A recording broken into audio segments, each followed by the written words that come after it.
Good morning Québec! Ouais, c'est pas tellement le... Ouf, hein? Ça va mal. Hey, lundi le 7 mars, bienvenue en prenant votre café. Je suis parti comme ça, comme Robin Williams dans je sais pas trop quel film. Good Morning Vietnam, j'imagine.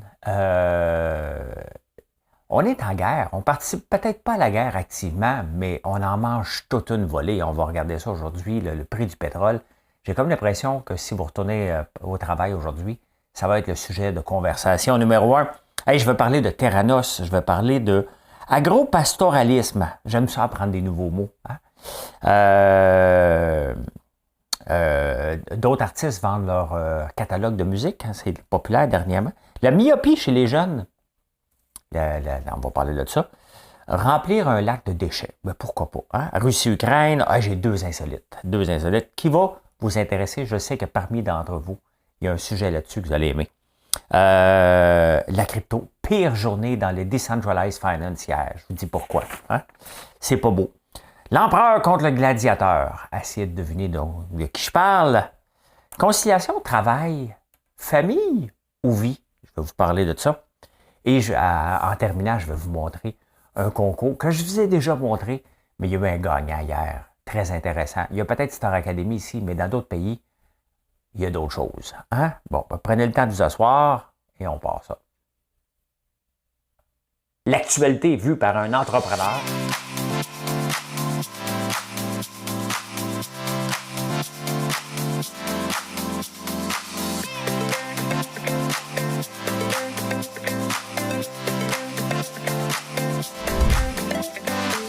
Ça bulle, parce que des fois j'ai des bulles, mais ça bulle.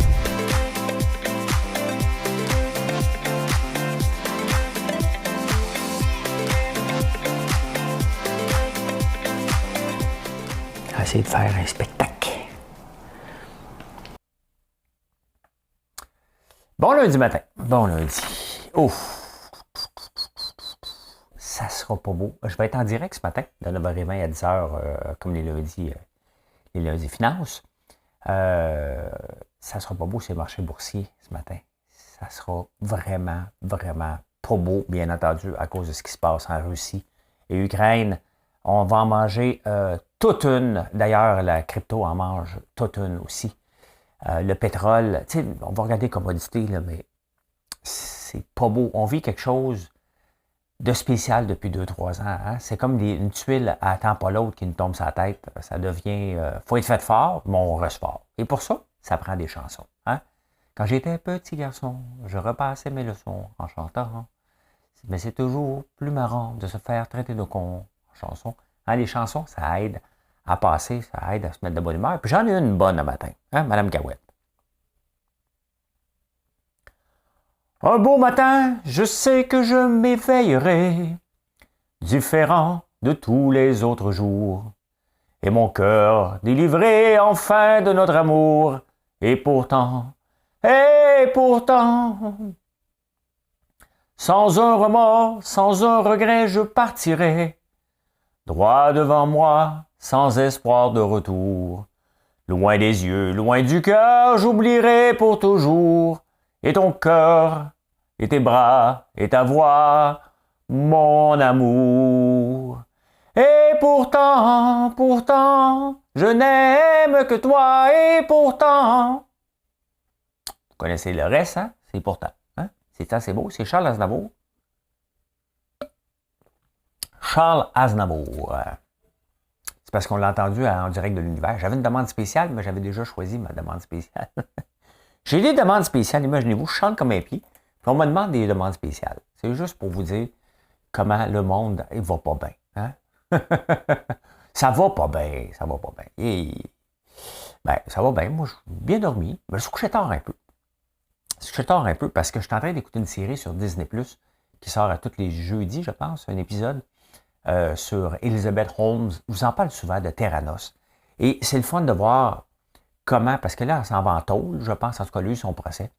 Et là, c'est le fun de voir comment une petite fille, ça répète un petit gars, là, mais là, ça donne une petite fille qui a 7 ans, qui va dire qu'il va être milliardaire. Elle a un rêve de grandeur. Et est très fière de dire qu'elle est un joueur à part de l'école. C'est une très bonne manipulatrice dans le sens qu'elle convainc quand même des gens. Elle est très convaincante. Hein? Mais on peut le voir, la ligne mince entre mentir un peu, parce que quand on lance une entreprise, on est obligé de mentir un peu. Mais il y a mentir et mentir. Mais, tu sais, puis on le voit aussi avec Inventing Anna, l'autre série que j'ai écoutée aussi. Les gens sont prêts à tomber dans tout pour faire de l'argent et embarquer dans les bateaux. Donc, au lieu de vérifier. Theranos, c'est un peu ça. Hein? Elle a manipulé les gens, mais les gens n'ont jamais vérifié tant que ça. Quand même qu'elle lui disait non, c'est pas prêt encore. À un moment donné, si tu mets une scène, tu dis regarde, je vais aller voir. Tu vas me le montrer si ça marche.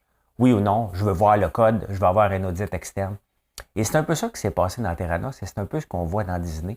C'est très intéressant. Là, j'attends le prochain épisode jeudi.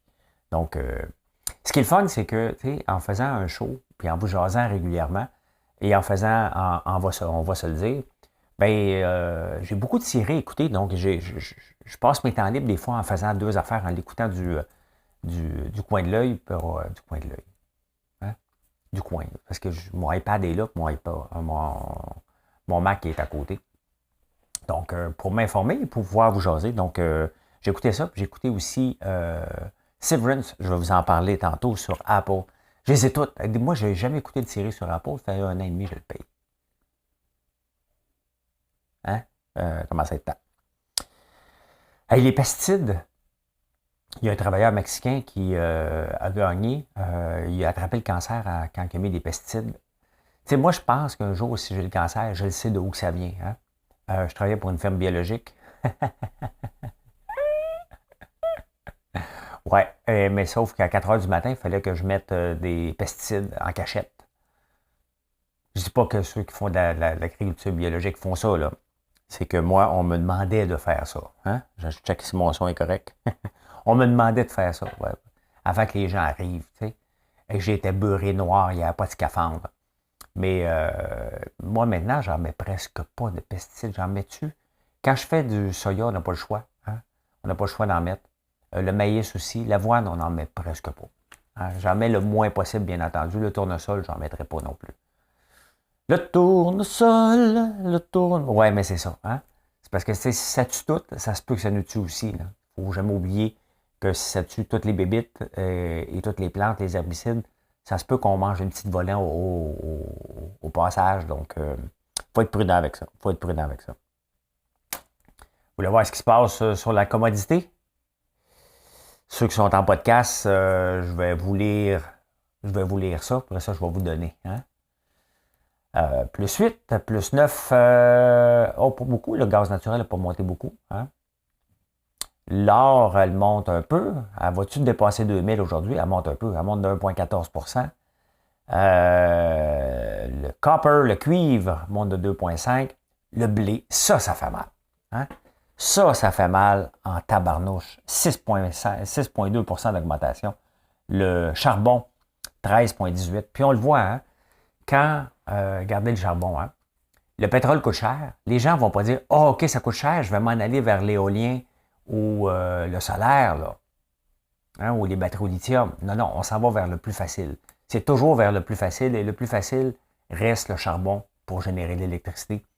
Et ce qui arrive en ce moment, c'est d'une tristesse. D'un côté, tu as le prix du pétrole qui monte en flèche.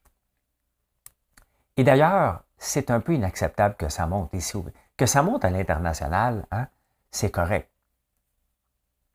Mais ici, étant donné qu'on n'exporte pas notre pétrole, bien, on a presque une gestion de l'offre. On n'exporte pas notre lait parce qu'il y a une gestion de l'offre, donc on a des barrières. Ici, notre barrière, ce sont les frontières. Donc, il n'y a pas de raison que notre prix du pétrole monte ici. Il n'y a pas de raison, parce qu'au Canada, on prend notre pétrole, surtout des États-Unis et du Canada. Un peu d'importation. On a importé un peu, de la Russie, entre autres. Ben, les grandes compagnies, même Shell qui raffinent, ils regardent, ça coûte plus cher l'extraire ou l'acheter. Ben, c'est ça. Hein? Donc, il n'y a pas de raison que ça monte, qu'on paye, que ça monte autant au Canada.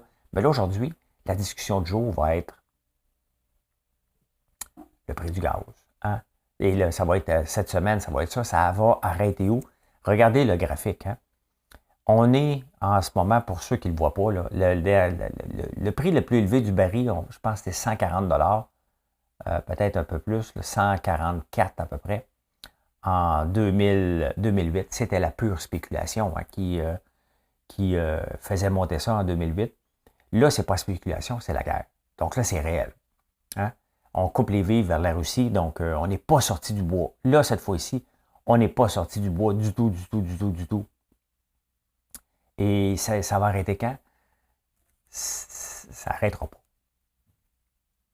T'sais, on vit vraiment un quatrième choc pétrolier, 73, 79, 2008. Et là, c'est un vrai choc pétrolier cette fois-là. Ce qui s'est passé en 1973, regarde, 79, on l'a ici. On capotait avec le choc pétrolier. Le baril du pétrole était monté à 43 piastres en 99. Donc, ça arrête en 84 ici. Bon, ils n'ont pas eu chef avant.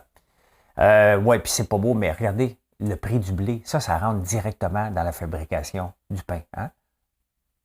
Donc, le prix du transport, c'est la première chose qui fait augmenter l'inflation des légumes et de toute notre consommation. C'est les prix du transport, bien entendu, qui vont être à côté dans le tapis. Après ça, il faut chauffer, soit au charbon, soit à l'électricité, soit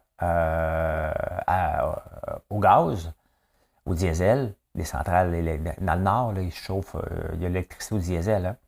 Donc, la seule chose qui est rouge, c'est le prix du bois. Et ici, dans le fond, quand on regarde les commodités, on veut que ce soit rouge partout. Pour nous autres, notre poche à nous autres. Mais là, tout est vert. Donc, c'est pas bon signe. More. Il y a du more. L'éthanol.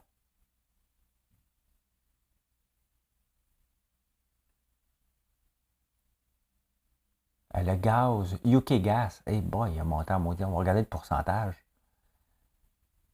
Hey, c'est élevé. C'est élevé. C'est élevé. Tout ça, là, c'est pas beau. C'est pas beau. Hein? Ce n'est pas beau ce qui se passe ici. Ben, coudonc. Hein? Faut faire vivre avec. Hey, connaissez-vous l'agropastoralisme? J'ai vu ça dans la presse. Et l'agropastoralisme, parce qu'ils sont, c'est le Salon de l'agriculture à Paris. Et donc, les agriculteurs sont venus montrer leurs moutons sur les Champs-Élysées. L'agropastoralisme désigne l'association complémentaire entre l'agriculture pouvant être associée à un élevage sédentaire et l'élevage nomade ou itinérant. Donc, ce sont les bergers qui se promènent avec leurs troupeaux. Et ça arrive beaucoup dans les Pyrénées, dans les Alpes, dans le Massif central, en France. Donc, je l'avais déjà vu. J'étais dans le coin de Marseille, je pense. C'est ça. J'étais tombé dans un troupeau de moutons. Il y avait 5000 moutons en auto. Et un Québécois pur laine étant moi, qui tombe avec un agropastoral. Ça me fait rire, agropastoral, parce que c'est quasiment catholique. Hein. Puis moi, je suis tout content. J'élève des moutons, je vais y parler. Et là, lui, il parle avec des brebis. Moi, je parle québécois. Fait que ça a donné un beau dialogue. Hein? Comprenais pas trop tôt. Hey,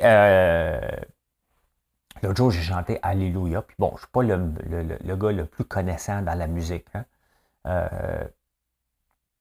Et j'ai chanté Léonard Cohen. Alléluia. Alléluia. Et je pensais que Léonard Cohen était, je m'excuse, était un one-hit wonder. Ben, je ne connaissais pas les autres chansons.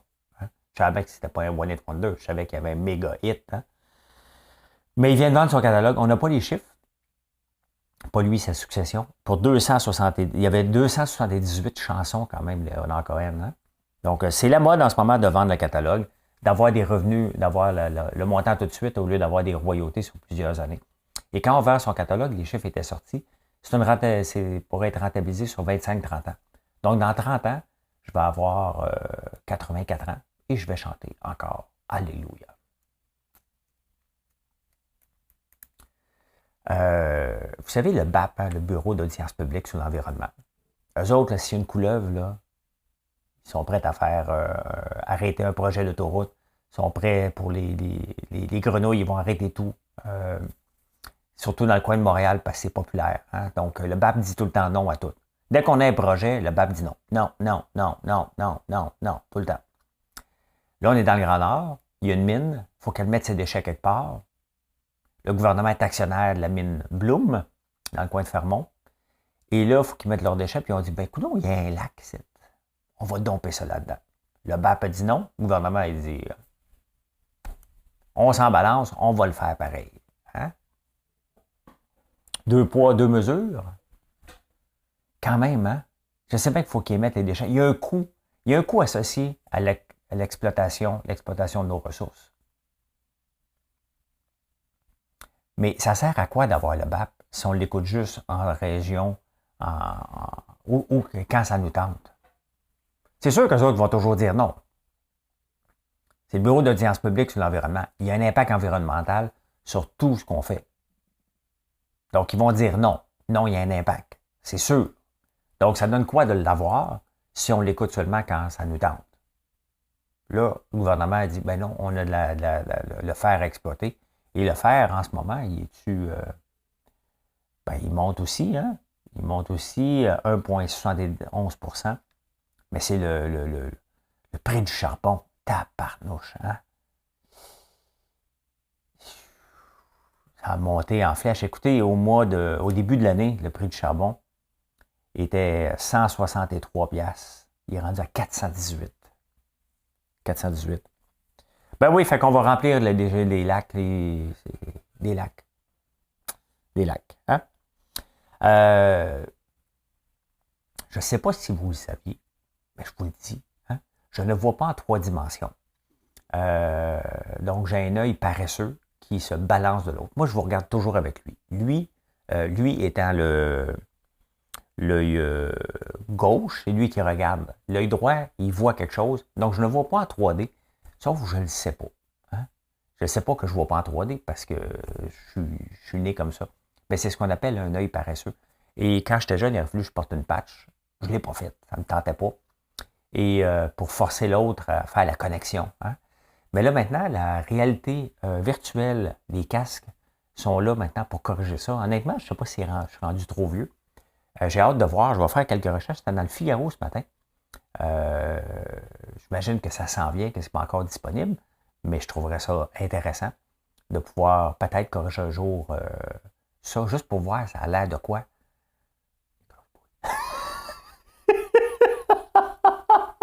C'est parce qu'il fallait que je le dise.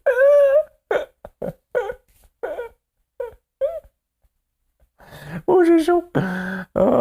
La bulle au cerveau était là, puis elle grossissait, là. OK? Je me dis, faut pas que tu le dises, François, faut pas que tu le dises, faut pas que tu le dises, faut pas... Ben oui, je viens de le dire. Hey, on appelle ça l'amblyopie. Je me suis mal écrit. Mais ce qui est plus grave, quand même, c'est la myopie chez les jeunes. La face dans un iPhone, ça affecte drôlement ça affecte la vision. Il y a de plus en plus de myopie chez les jeunes. Vraiment, ça, c'est un problème qu'on ne corrigera pas. Hein? Qu'on ne corrigera pas. On a la face dans nos téléphones, donc ça affecte. Il faut voir de loin. Et c'est pour ça que, même à Big Brother, je n'avais pas mon téléphone et ma vision était beaucoup mieux parce que je regardais un petit peu plus loin. Tu sais. Je regardais toujours, je suis en danger. Y a quelqu'un qui va me mettre un couteau dans le dos? Hein? Et pourtant, je n'aime que toi, et pourtant... Maudit que j'aimerais savoir une voix. J'aimerais savoir une voix. Ah, Russie, l'Ukraine, qu'est-ce qui se passe, hein? Ceux qui aiment les super cycles des commodités, parce que là, ce qu'on voit là, je vous en ai parlé, puis on va en parler régulièrement, parce que là, ça affecte drôlement nos vies, toutes les commodités qui sont en flèche. C'est que là, on se rend compte qu'on dépendait beaucoup de la Russie, que le monde dépendait de la Russie. Et pendant ce temps-là, on enrichissait des gens, des oligarques et Poutine de façon effrontée parce qu'ils nous gardaient des prix bas. Hein? Donc, on en profitait. Mais là, on vient de tomber dans un super cycle aussi. Les prix que je vous ai montrés ne tombent pas demain matin. Là. Les sanctions contre la Russie n'arrêtent pas demain matin. Là. Qu'est-ce qui va arriver avec l'Ukraine? On ne le sait pas. Est-ce que Russie... Tu sais, dans le fond, Poutine, ce qu'il dit, je suis bien prêt à négocier, mais il va falloir que l'Ukraine... Tu sais, je suis prêt à négocier que je ne lâcherai pas. Hein? Tu sais, ce qui se passe en Ukraine, puis je ne suis pas un spécialiste, mais à force de lire régulièrement, il y a une région qui s'appelle Donetsk, hein, j'imagine. Elle, il y a beaucoup de Russes qui sont là. Dans le temps que c'était l'URSS. Hein? Donc, les autres sont déménagés là parce qu'il y avait des jobs là-bas. Puis là, à un moment donné, ça se sépare. Puis les autres disaient, attends un peu, moi, je suis russe. Ils parlent juste russe, mais ils vivent en Ukraine. Un peu comme la Belgique qui est séparée en flamand, en allemand et, tu sais, c'est certainement des vestiges du passé, puis le français. Ben, c'est un peu ça qui se passe en Ukraine. Donc là, lui, Poutine, il dit, ben écoute, ils parlent juste russe, donc ils m'appartiennent. Je vais aller les sauver de la méchante Ukraine. C'est un peu ça. Donc, ça arrête tout. Tu sais, on le voit, si on regarde la carte, là, on le voit là, que c'est rouge partout. Donc, l'armée russe s'enfonce de plus en plus dans les terres. Comment ça va terminer? Puis même si ça se termine, que l'Ukraine cède et dit, écoute, bon, on redevient un État russe, c'est pas correct, pareil, là, ce que fait Poutine. Là. On ne va pas y serrer la main, on ne va pas l'inviter, on ne va pas s'asseoir à la table avec lui. Là. Donc, les sanctions qu'on vit en ce moment, Netflix a arrêté, Amex, donc à tous les jours, il y en a qui arrêtent, hein, de plus en plus. La Russie va commencer à ressembler tranquillement à la Corée du Nord ou à Cuba. Hein. Cuba, là, il y a des sanctions depuis quoi? 1956? Cuba, boycott, USA, 1956, c'est ça? Embargo. Ouais, 1958. 1958, et ça dure encore. Ça va durer combien de temps? T'sais, il y a toujours une guerre froide entre les États-Unis et la Russie. C'est pas demain, là. Donc, on n'est pas à veille de racheter russe. C'est pas demain qu'on va avoir un concessionnaire Lada au Québec. Là. Calmez-vous, là. Si vous étiez nostalgique, ça n'arrivera pas. Et pendant ce temps-là, Shell du Canada a acheté du pétrole russe à rabais. Et là, ils se sont fait prendre, le monde a découvert ça. Et là, ils ont dit, ah oui, mais on va remettre les fonds en Ukraine. Donc, tu achètes du pétrole russe pour revendre au Canada. Et là, tes profits, tu dis, ah ouais, on s'est fait prendre, mais on va envoyer. Donc, tu enrichis les Russes, continue à enrichir les Russes pour qu'ils puissent continuer à taper sa tête des Ukrainiens. Et là, tu vas reprendre l'argent, tu vas l'envoyer en Ukraine. Y a-t-il quelque chose de plus mauvais, hein, comme réponse que ça? Donc, il y a un mouvement de boycott envers Shell. Là, faites attention. Il ne faut pas oublier que dans les dépanneurs, comme moi, j'avais des SO, on était gérant. Donc, on fait presque pas une scène avec le gaz, puis on fait notre argent avec le dépanneur. On garde une partie des profits du dépanneur, puis on redonne notre redevance à SO dans le temps. C'est comme ça que ça marche chez Shell, à moins que je me trompe. Là. Donc, si vous décidez de boycotter Shell, ne boycottez pas les dépanneurs. Pensez aux gérants qui sont là, que c'est leur gagne-pain. Mais c'est sûr que c'est choquant de voir que Shell a fait ça au nom du profit. Et là, il y a un embargo vers les États-Unis. Et c'est pour ça que ça monte en flèche, le prix du pétrole. Parce que là, tout le monde dit non, on ne l'achètera plus, son pétrole, nulle part. Donc, ça va pousser une demande. Faites-vous-en pas, là. On n'exportera pas beaucoup en Europe, là. Hein? L'Europe va plus s'approvisionner vers la Norvège, puis je ne sais pas quel autre pays, là. Le Nigeria. Hein? Un peu ici, mais ça va commencer, la Russie va commencer à ressembler à un Cuba. Là. Les embargos, c'est pas terminé. Là. Je ne peux pas croire que demain, mettons dans un mois ou dans 2 mois, on arrête. Fait que là, toute la chaîne d'approvisionnement est scrap.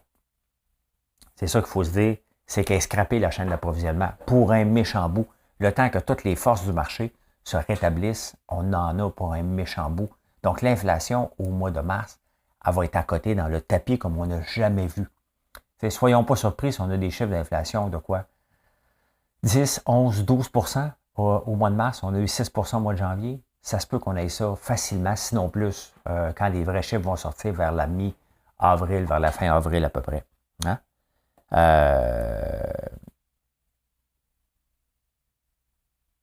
Hein?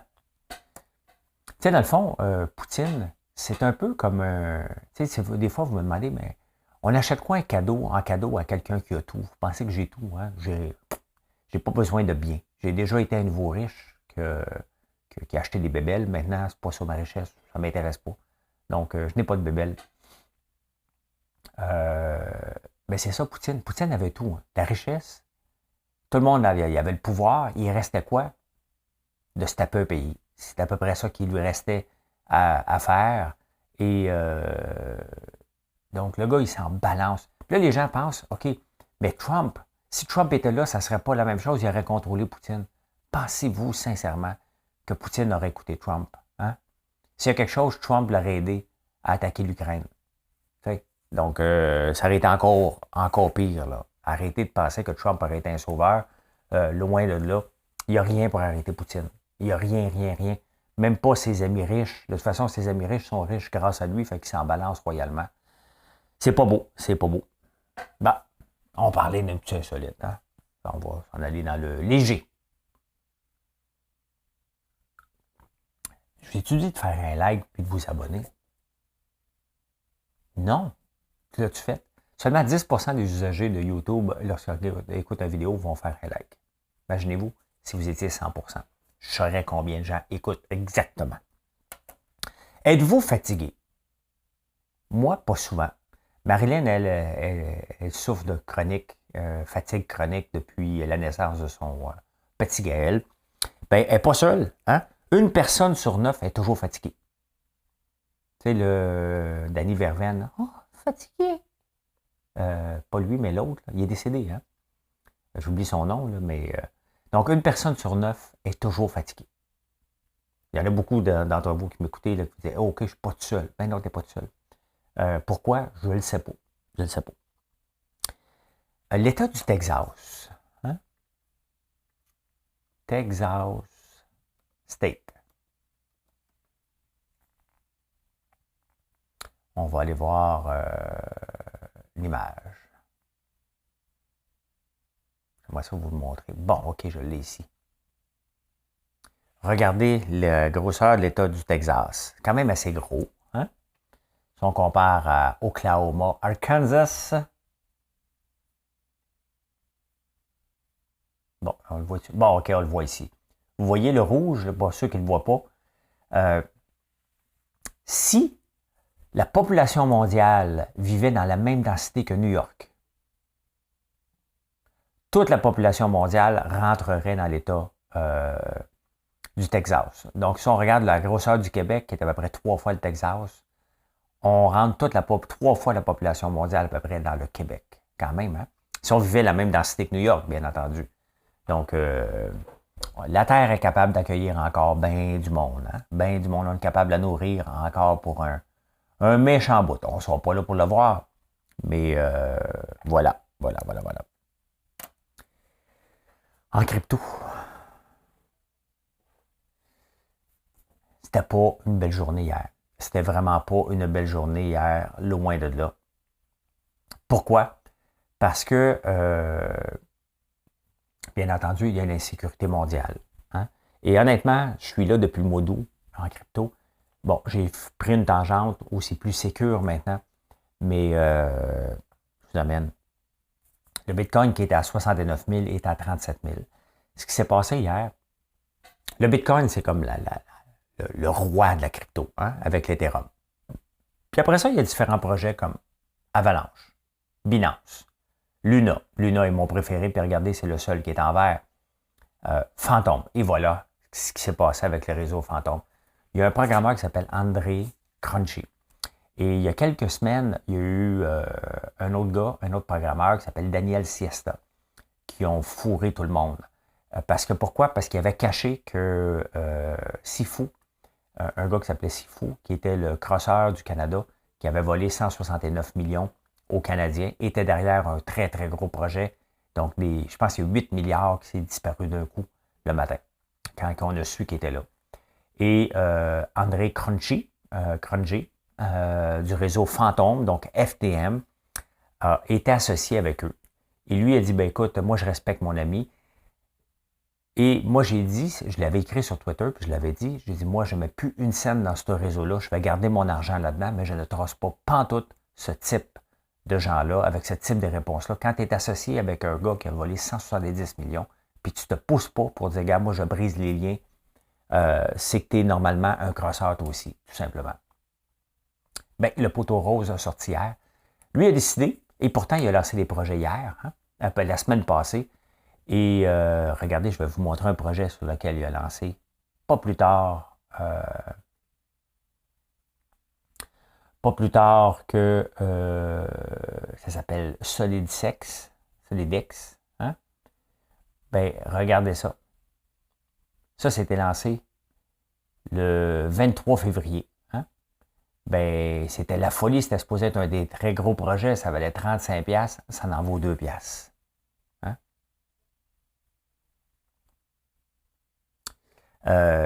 Le problème en crypto en ce moment, la Decentralized Finance, c'est que c'est pas régularisé.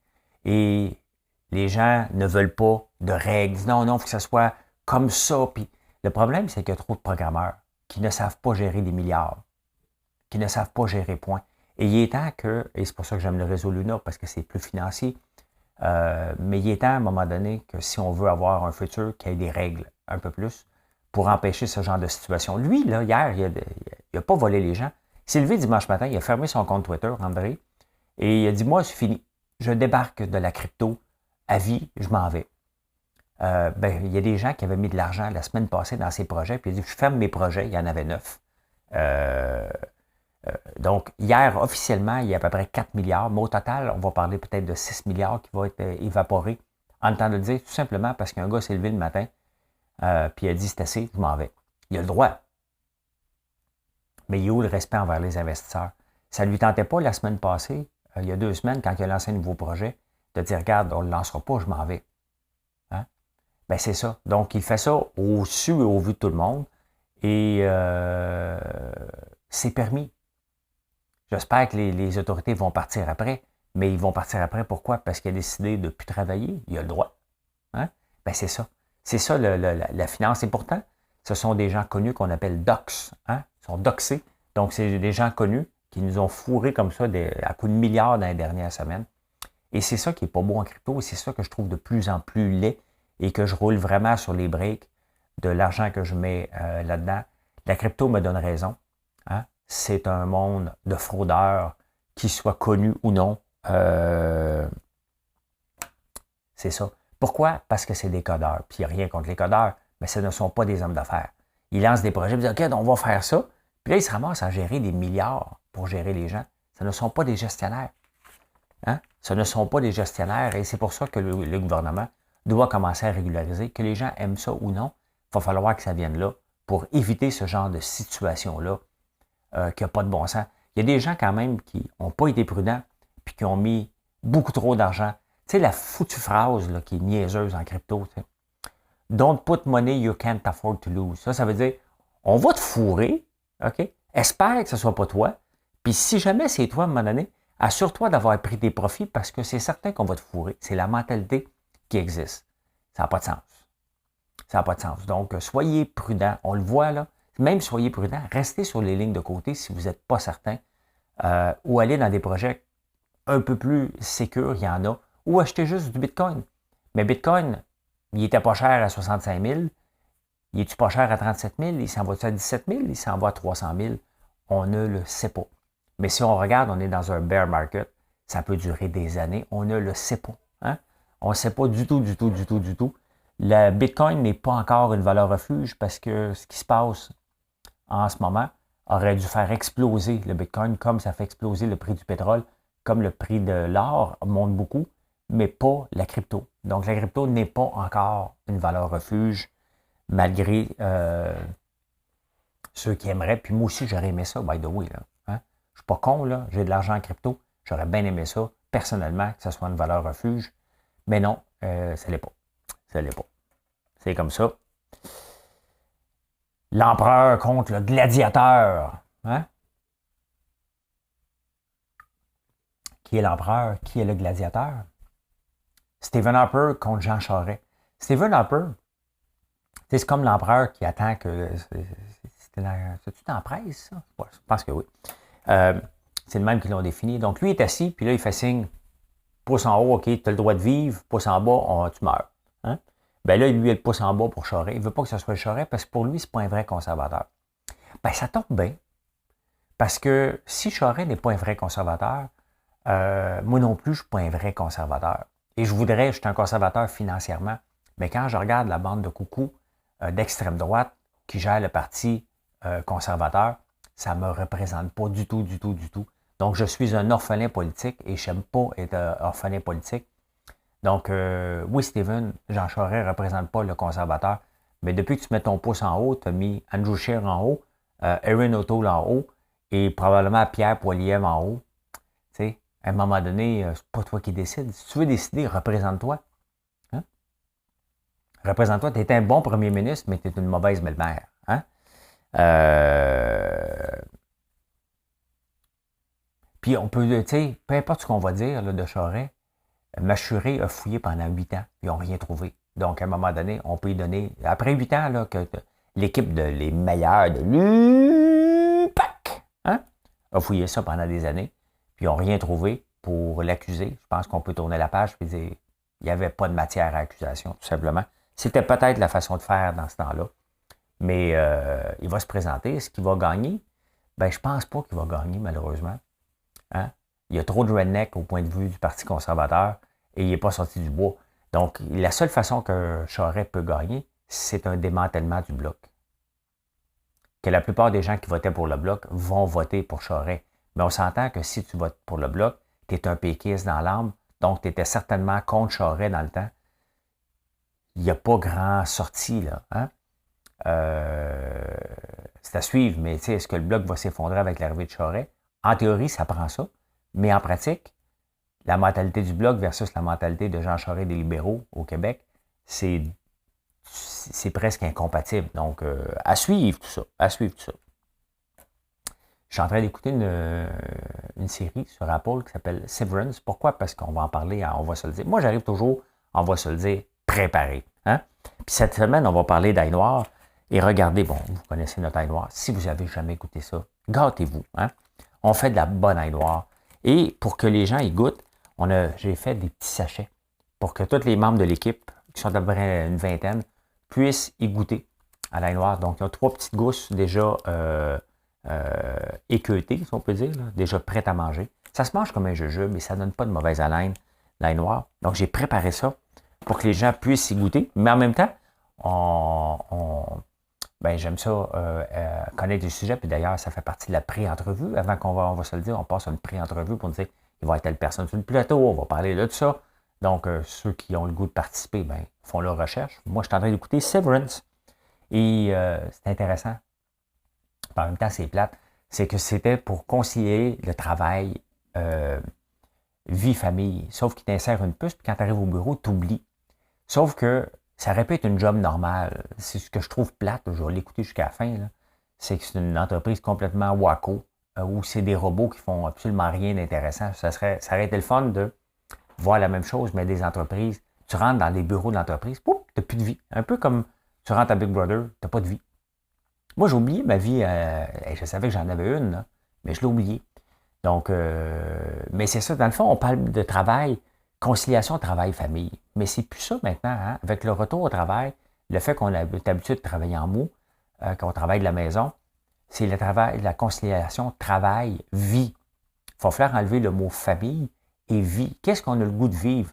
Est-ce qu'on a le goût de travailler à nos heures, de travailler à notre rythme? Je pense qu'on est rendu là. On est surtout rendu comme peuple, puis même le patronat, puis tout ça, quand vous me dites ça, comme société, de se baser sur les résultats. Les résultats sont là.